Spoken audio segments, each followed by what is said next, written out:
आज का important topic है दाखिल खारिज, जिसको हम लोग इंग्लिश में म्यूटेशन भी बोलते हैं। चलिए समझते हैं इसका प्रोसेस क्या है, दाखिल खारिज क्यों होता है। अगर आप ज़मीन खरीद या बेच करते हैं तो आप इस टॉपिक से ज़रूर रूबरू हुए होंगे कि दाखिल खारिज के क्या होता है। चलिए इसको हम विस्तार से समझते हैं। ठीक है, मान लीजिए कोई सेलर है, कोई लैंड सेंड करना चाहता है, ठीक है, कोई बाई करना चाहता है। तो ये प्रोसेस सबसे पहले होता है सब रजिस्ट्री ऑफिस में, जहाँ पे इसका रजिस्ट्री होता है। उसके बाद रजिस्ट्री मूल प्रति बनता है। उसके बाद क्या आप सिर्फ रजिस्ट्री मूल प्रति से इस लैंड का हकदार बन जाएंगे? तो हाँ, आप पहले ये जो लैंड था ये ए के नाम से था, रजिस्ट्री के बाद ये नाम ट्रांसफ़र होकर बी के नाम से हो जाएगा। पर आप चाहेंगे लोन लेना तो नहीं ले सकते। बी जो बी है वो चाहेगा लोन लेने के लिए, नहीं ले सकता है। इस लैंड को सेल करने के लिए चाहेगा, नहीं कर सकता है जब तक दाखिल खारिज नहीं होगा। दाखिल खारिज कहाँ होता है? अंचल में, ब्लॉक में। ठीक है, मान लीजिए ये जो ए था ये एक एक लैंड था, प्लॉट जो 20 कट्ठा का था।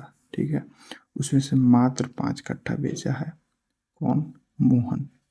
और खरीदा कौन है? बी, सोहन। ठीक है, तो क्या होता है दाखिल खारिज? आइए हम विस्तार से समझते हैं इसको। मान लीजिए एक गांव है मौजा, जिसको गांव बोलते हैं। ठीक है, उसमें 500 रेयत है। ठीक है, 500 रेयत है, जो जिसका सर्वे का जो रजिस्टर 1 है, ये रजिस्टर 1 है, जिसको खतियान खरौली या रजिस्टर 1 बोलते हैं, मूल दस्तावेज। ठीक है, उसमें क्या होता है कि मान लीजिए ये है, ये और ये वाला लैंड है। ठीक है, इस लैंड में से जो ए है, जो इस लैंड में से जो ये 20 कट्ठा का है, ठीक है, 20 कट्ठा का, इसमें से 5 कट्ठा मान लीजिए ये बेच दिया है। कौन? ए। देखिए यहाँ पे 5 कट्ठा मान लीजिए बेच दिया है। कौन? सोहन बेच दिया है, मोहन बेच दिया है 5 कट्ठा, सोहन खरीद लिया।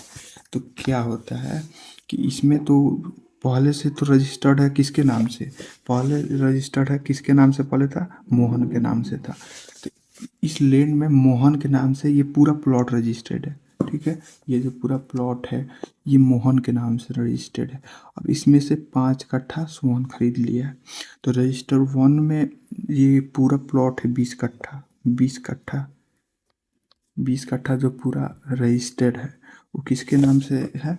वो नाम है मोहन, मोहन के नाम से है। ठीक है, पर हुआ क्या, इसमें से तो 5 कट्ठा कौन खरीद लिया है? सोहन। उसके लिए हम लोग को क्या होता है कि ये जो होता है ना, ये रेफरेंस के लिए रखा जाता है रजिस्टर 1। इसको कोई छेड़छाड़ नहीं किया जाता है। उसके लिए क्या होता है, हम लोग को रजिस्टर 2 बोलते हैं, हम लोग उसको बोलते हैं रजिस्टर 2, जिसको जमाबंदी या लगान रजिस्टर भी बोलते हैं। तो मान लीजिए कि गांव में 500 रेत था, 500 रेत का ये है रेफरेंस। ठीक है, अब इसमें से जो खरीद बिक्री हुआ है उसके लिए यूज होता है रजिस्टर 2। अब इसमें से मान लीजिए जो 5 कट्ठा सेल किया है, ठीक है, अब इसका जो टैक्स होगा, जो लैंड टैक्स होगा, जो भी एथी होगा, वो तो अब नहीं देगा। जो पहले इसका मालिक था अब ये देगा। ठीक है, उसके लिए क्या होता है कि मान लीजिए 500 रियायत था, अब होगा 501। ठीक है, 501 जमाबंदी नंबर बनेगा और ये बन जाएगा किसके नाम से? 5 कट्ठा किसके नाम से बन जाएगा? सोहन के नाम से, सोहन के नाम से। ठीक है, तो वैसे ही रजिस्टर 2 में क्या होता है कि कहीं भी इसमें खरीद हो, चाहे ये दोनों खरीद ले, चाहे कहीं हो, तो क्या होता है कि इसका जमाबंदी नंबर यहाँ पे बढ़ता जाएगा, 502, 503। ठीक है, और जो ये है, जो ये मेन है, ठीक है, ये रेफरेंस के लिए रखा जाता है। आशा है कि आपको दाखिल खारिज समझ में आया होगा। ठीक है।